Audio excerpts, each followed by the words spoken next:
Bonjour mes amis, chose promise, chose due.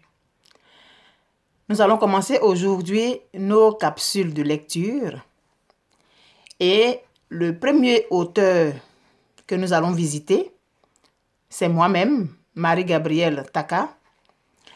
Ce livre que j'ai écrit a été édité dans mon pays, la Côte d'Ivoire, par les nouvelles éditions ivoiriennes dans la série Adoras. Lorsque nous aurons fini de parcourir notre histoire, vous saurez quelle est la spécificité de la collection Adoras. Alors, sans plus tarder, nous allons entrer dans le début. Nous allons commencer par le prologue. C'est parti. Un cinéaste autrichien de renommée internationale a choisi la Côte d'Ivoire pour être le théâtre d'un film qu'il doit tourner avec des comédiens d'origines diverses. Une jeune Ivoirienne, comédienne de théâtre, a été sélectionnée pour y participer. Le film se tournera dans la ville de Fresco, au sud-ouest du pays, en bordure de l'océan Atlantique. Et donc, comme vous venez de le constater, la Côte d'Ivoire est située à l'ouest du continent africain, au bord de l'océan Atlantique. Ensuite, le cinéaste entreprend de réaliser un reportage sur certaines villes du pays ayant un attrait touristique de grande envergure. C'est sûr que plusieurs villes ont des attraits touristiques, mais il va falloir qu'il fasse une sélection. Alors, il a choisi la ville de Mans, la ville de Korogo et la ville de Yamoussoukro. Alors, nous allons aller ville par ville. La ville de Mans est située à l'ouest de la Côte d'Ivoire. C'est la ville des 18 montagnes. Elle repose dans un écrin de verdure, de points d'eau et de cascades. La beauté naturelle du paysage fait de la ville un endroit paradisiaque et touristique.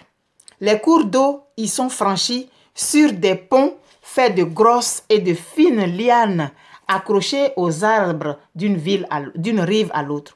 C'est sûr qu'il y a des ponts faits en béton, mais le côté touristique fait que les ponts de lianes sont visités par ceux qui ont envie de voir cet aspect touristique est vraiment incroyable.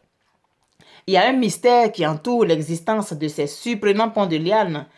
Ils restent entiers car il semble qu'ils sont réalisés en une seule nuit par les initiés. Ainsi, il se raconte dans cette région-là que les ponts ne sont pas faits par des humains, mais par des génies et par des esprits. Et ces ponts sont faits en une seule nuit. Et pour les amoureux de promenade à pied, les montagnes offrent toujours une façade escaladable. La plus accessible est le mont Tongbi, qui offre un beau panorama de la ville. Parcourant le mont, l'on arrive aux cascades.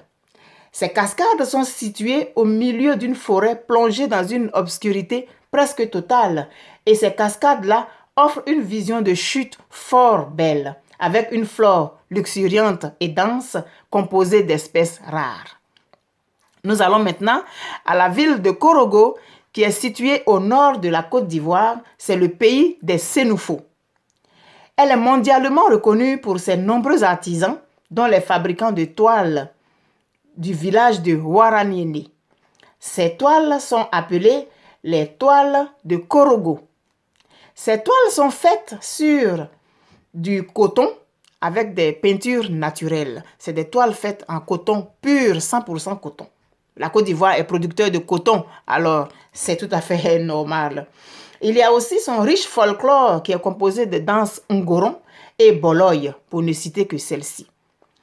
Maintenant, nous allons au centre de la Côte d'Ivoire, à Yamoussoukro, qui est la région des lacs. C'est la ville du premier chef d'État de la Côte d'Ivoire. Et la basilique Notre-Dame de la Paix est superbe à couper le souffle. C'est une première mondiale par les technologies de construction utilisées, ces immenses vitraux à l'ancienne. Et pour votre information, Notre-Dame de la Paix de Yamoussoukro est la basilique la plus grande au monde. Elle est dans le record Guinness depuis 1989. Et cette basilique est plus grande que la basilique Saint-Pierre de Rome.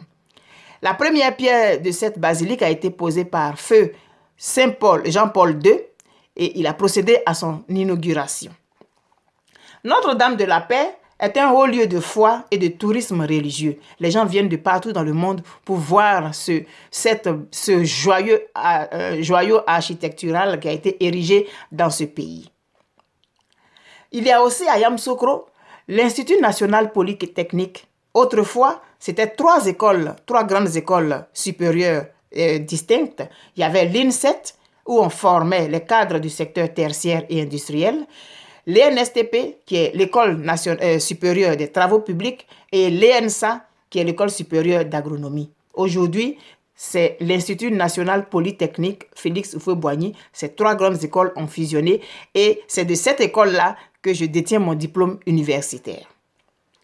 Ainsi, informé du projet du tournage du film, le directeur général d'un journal de la place a décidé de réaliser une interview sur l'actrice ivoirienne sélectionnée et rendre par la même occasion un hommage au cinéaste qui a choisi la Côte d'Ivoire pour sa production cinématographique. Voilà ainsi présenter l'histoire que nous allons parcourir ensemble un peu plus tard. Et pour résumer, le prologue nous dit qu'il s'agit d'un film qui doit avoir lieu en Côte d'Ivoire avec des acteurs d'origine diverses et une Ivoirienne a eu l'honneur d'être sélectionnée pour participer à ce film-là. Et ce film va se tenir à Fresco et un directeur général d'une publication a décidé d'interviewer cette jeune fille-là pour la présenter à l'ensemble du pays, mais en même temps dire merci de façon détournée à ce cinéaste-là qui a choisi la Côte d'Ivoire comme cadre de sa production. Alors, je vous dis au revoir, on se revoit très bientôt, mais n'oubliez jamais, jamais, jamais que je vous aime. Je vous fais un gros bisou et je vous dis à la prochaine. N'oubliez pas, je lis et te livre. Bye bye.